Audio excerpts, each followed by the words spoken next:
Hey guys, welcome back to our YouTube channel Loginate, and in today's video I'm going to guide you through how to hide apps and games on Android devices.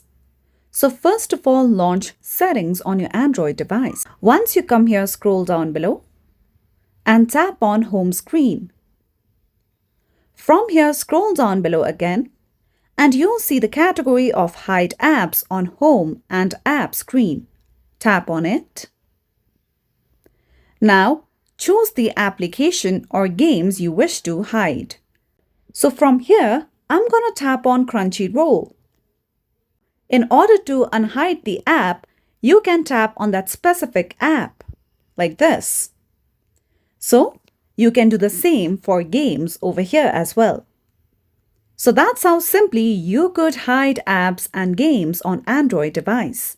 And that's all for today's video. At last, don't forget to subscribe to our YouTube channel.